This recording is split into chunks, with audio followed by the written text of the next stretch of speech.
Hi there! Chances are you're interested in maximizing the ROI of your sleep. And you've clicked on this video. Great! Maybe you're in a highly demanding job, studying for an advanced degree, being a parent, or even all of the three simultaneously. Perhaps you've struggled with sleep most of your life, as I did. Either way, I want to ask you a simple question. What if your sleep stopped being a problem?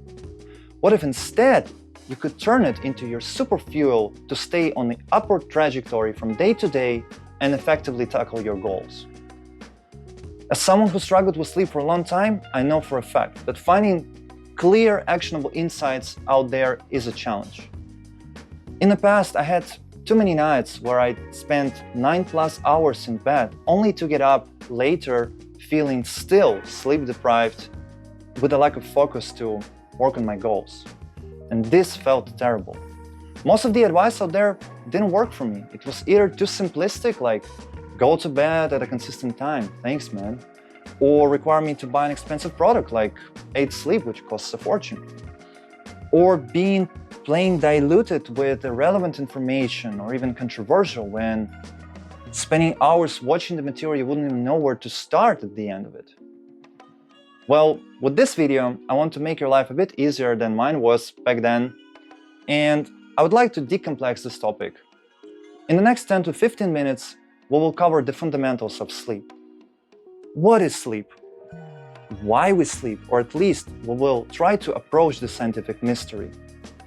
I will also share with you my 5 actionable insights that I use above all else, and I find most effective, which are free to use, by the way. And at the end of this video, I will also share with you a couple more extra tips, which I'm sure you'd appreciate. Still here? Then let's dive in. And for those who are new to this channel, Michael here. I'm a biologist and biotech enthusiast who spent over 6 years training to become a biomedical scientist. This took me on a journey through the leading research institutions around the globe. Today, I help biomedical enterprises grow their businesses by bridging the latest technologies with practical applications. On this channel, I become a student together with you, diving deep into the health-relevant, often controversial topics and trying my best to make them more accessible for myself and for you. Despite my best effort to ground my material in good data, I'm still a human capable of errors. All opinions expressed here are my own and do not constitute medical advice. For that, please consult your doctor. Now buckle up and let's go. All right, now that we're back, what sleep actually is? Seemingly such a simple word and something so fundamental as breathing. And yet we, from regular people to sleep scientists, often find difficulties to describe it. Thing is, biologically speaking, we can view sleep in a broader sense as rest activity cycles, which can be observed even in bacteria, or in a primordial form as distinct changes of state in neurons, and this we can see already in a petri dish in cultured neurons. But for the purpose of this video, what we're going to talk about today is the so-called polygraphic sleep observed in humans and animals with developed brains, mammals and birds. This sleep is characterized by cycling through phases, which we know as non-rapid eye movement and rapid eye movement phases of sleep, with distinct patterns of brain waves and neurohumoral processes accompanying these phases. As defined by Harvard Medical School, sleep is a reversible, naturally recurring state in which consciousness is altered, sensory activity is reduced, and nearly all voluntary muscles are inactive. Sounds straightforward enough, but it only raises more questions. Why do we sleep? Where it comes from evolutionary? Yes, we can describe the process itself, but it still remains an elusive enigma of science to understand the origins of sleep.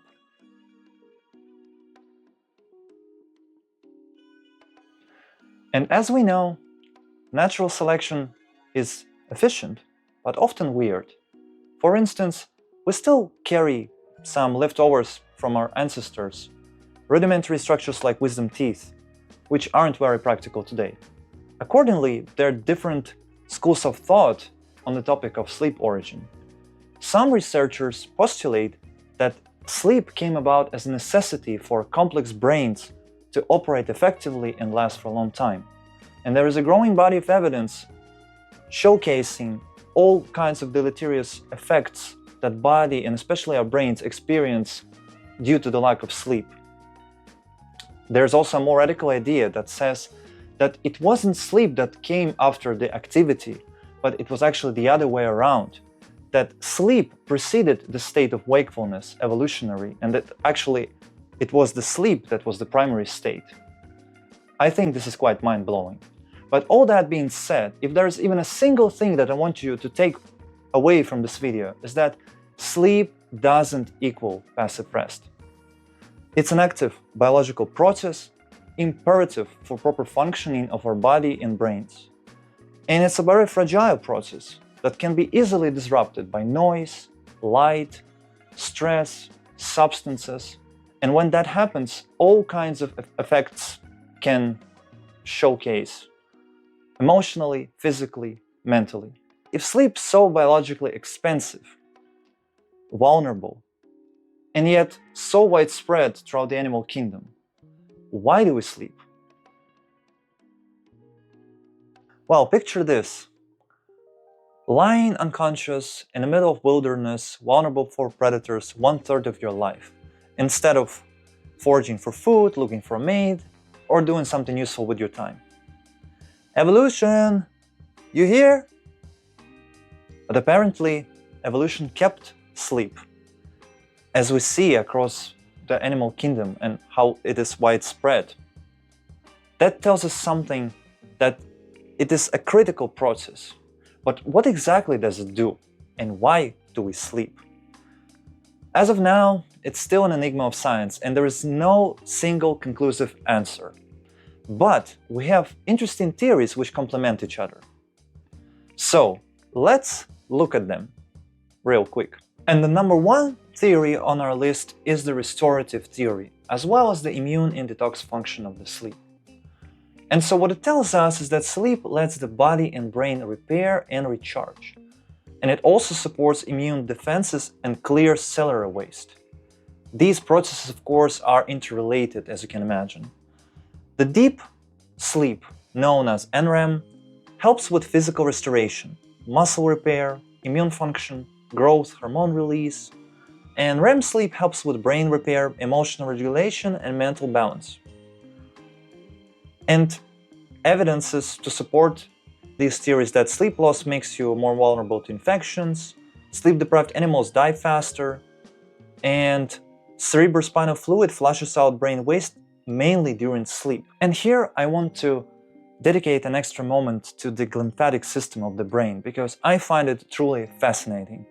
It was discovered by Professor Nedergaard Group and published in Science in 2012-2013. I'm happy to leave the link in the description below. And what it tells us is that during the sleep, the space between neurons can actually increase up to 60%. And there is a system similar to what we call a lymphatic system, that basically is a sewage system of our body that takes away the waste products from the intercellular space. But it wasn't known that a similar system exists in the brain. So what they discovered is that by the increase of the space, and actually it may be that the neurons shrink to a certain extent, allowing the cerebrospinal fluid to wash away the waste products, including the beta amyloid, the protein associated with Alzheimer's disease, and other potentially detrimental components, while at the same time providing access to glucose and healthy nutrients for the brain cells. So you're literally brainwashed in your sleep. We've got 3 more theories to go. We'll cover that quickly, I promise. So the brain plasticity and memory consolidation theory number 3 is pretty self-explanatory and postulates that sleep is crucial for learning, memory, and brain development. We observed that in students who are sleep deprived after an all-nighter, the capacity for memorizing new things decreases by 40%, 40.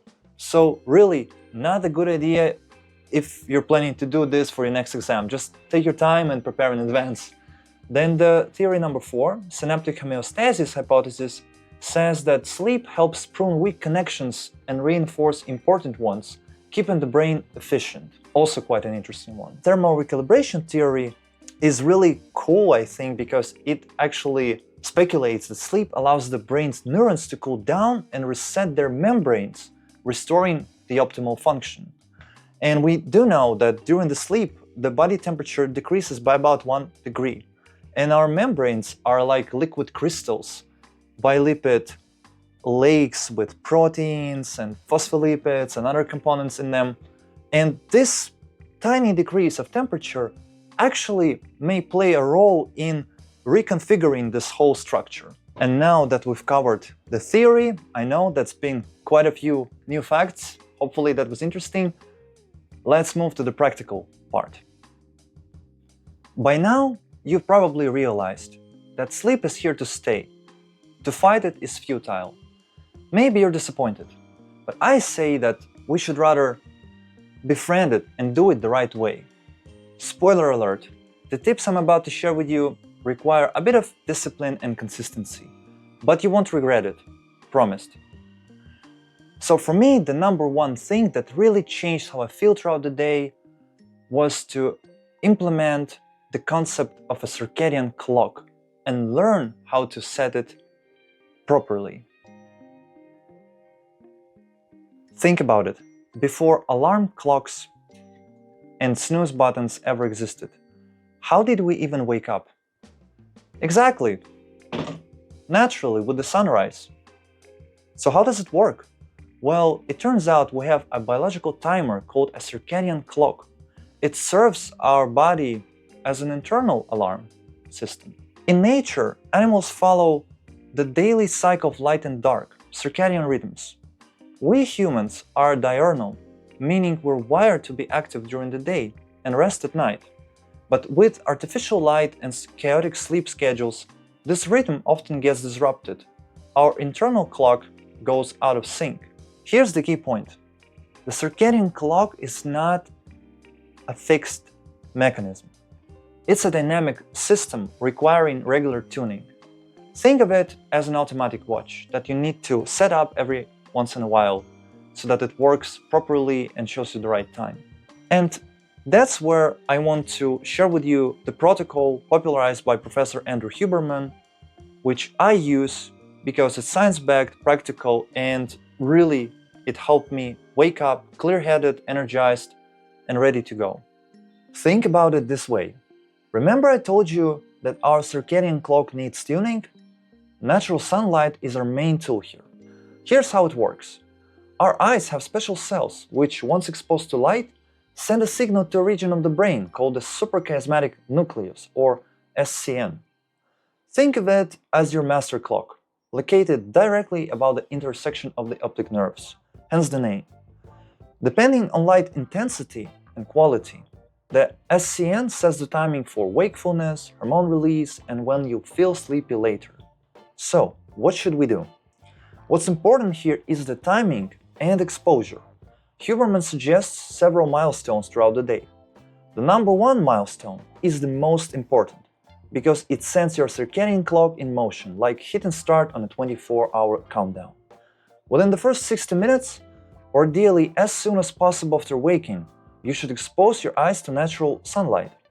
This is most effective between 6 and 9 a.m., close to sunrise. Why? As it turns out, sunlight isn't the same throughout the day. In the first couple of hours after sunrise, there's a higher prevalence of blue light, around 480 nanometers, which stimulates wakefulness and sends an alert signal to your SCN. It also blocks melatonin production, making you feel alert and switched on. If the sky is clear, 5 to 15 minutes outside should be enough. If it's cloudy, aim for 15 to 30 minutes plus. And if it's cold, try standing near an open window or balcony while you eat breakfast, do some warm-up movements or short breathing exercise. A quick stroll is perfect. And the more you do it, the less time you would need to really keep your circadian clock in check. Importantly, no sunglasses or windows in between, and artificial light won't cut it. It's not just the quality, but also the intensity of light that matters. Ideally, at least 10,000 lux. If you're curious, you can use a free lux meter app to compare light indoors versus outdoors. You'd be surprised by the difference. Even on a cloudy day, it's often orders of magnitude greater outside. Once you've gotten your natural light, moving your body sends a second signal, get going. Huberman also recommends delaying your first caffeine intake by about 90 minutes after waking. Right after you wake up, your body naturally produces cortisol, your built-in alertness hormone. If you slam caffeine on top of that, it might mess with the timing and lead to a midday slump later on. By waiting, you let your body peak naturally, then use caffeine more strategically, but still, try to keep it as early as possible in the day. Now, the second milestone is optional, but this is when you can get an extra dose of midday light to keep your system on track. You may take the time to spend 20-30 minutes walking outside. If you still like alertness, you can add a nap. What's under 30 minutes is ideal, but never more than 90 minutes. Otherwise, it can mess up the quality of your sleep at night. You can also try Yoga Nidra, which is just a fancy name for guided nap. There are great free videos on YouTube. Think of it as a full body relaxation and reset for your nervous system. Another option is a power nap. Have a cup of coffee and lie down for 20 minutes. While you rest, you recharge, and the caffeine kicks in right as you wake up, giving you a double boost. But be mindful of both timing, it should be earlier in the day, and duration. Keep it short to avoid dipping into deeper sleep stages, otherwise it won't be of much use. Okay, so now to the milestone number 3. Around sunset, try going outside again if you can. This time, the red light spectrum signals to your brain that nighttime is coming. It also helps counteract some of the effects of artificial light exposure later on. And the final milestone, right before bed, or actually even a few hours before bed, if possible, do your best to minimize the artificial light in your environment, especially the blue light, otherwise your body will get confused and your quality of sleep, especially that revitalizing slow-wave sleep, may be hindered. Now, my second piece of advice, for which I already anticipate some interesting comments, is kill your snooze button. We've already covered cortisol, our naturally occurring alertness hormone, which increases around the waking time and serves as the biological alarm.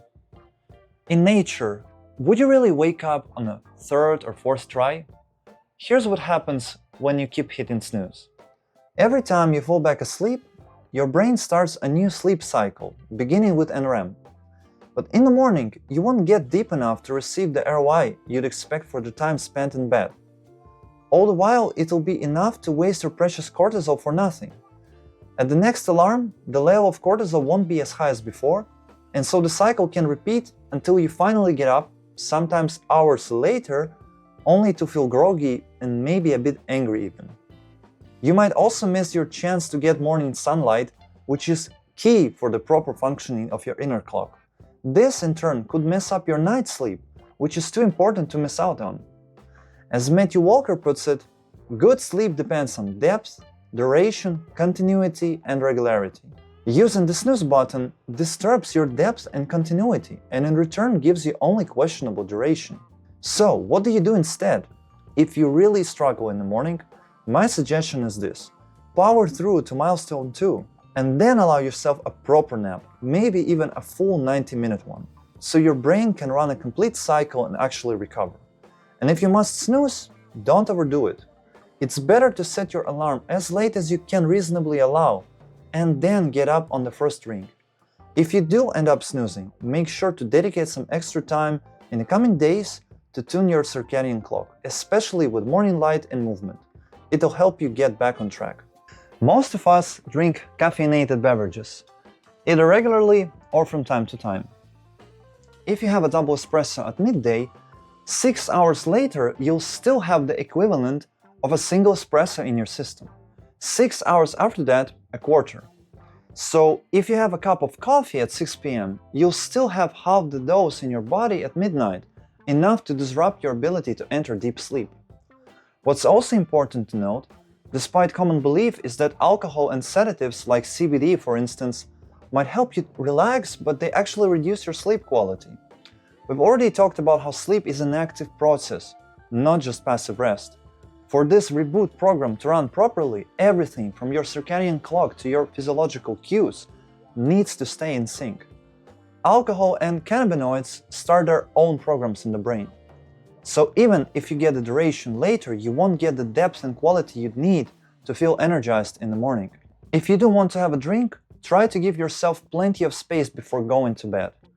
That way, your body has time to metabolize some or most of the alcohol before sleep kicks in. My tip number 4, be mindful of your environment. You guessed it, it's a natural progression from the circadian clock discussion. Light is crucial, but so are noise and temperature. If you must use your smartphone in the evening, make sure it has a blue light filter that turns on automatically around sunset. For your computer, I highly recommend installing Flux, a free app that adjusts your screen's color temperature, reducing blue light exposure as the evening approaches. Also, here's something that made a big difference for me. Our eyes are more sensitive to light coming from above. It's a stronger signal for wakefulness. So in the evening, try switching to light sources below eye level. Lamps, candles, warm indirect lighting. It sounds small, but it really helped me fall asleep faster and more naturally.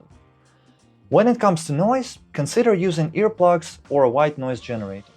Both can help reduce the micro-awakenings caused by environmental sounds you may not even consciously notice. And finally, temperature. Temperature alone can make or break your sleep quality. Aim for a cooler room and use a blanket for warmth. If you have access to AC in summer, use it, but even a fan can help reduce both temperature and ambient noise. Tip number 5.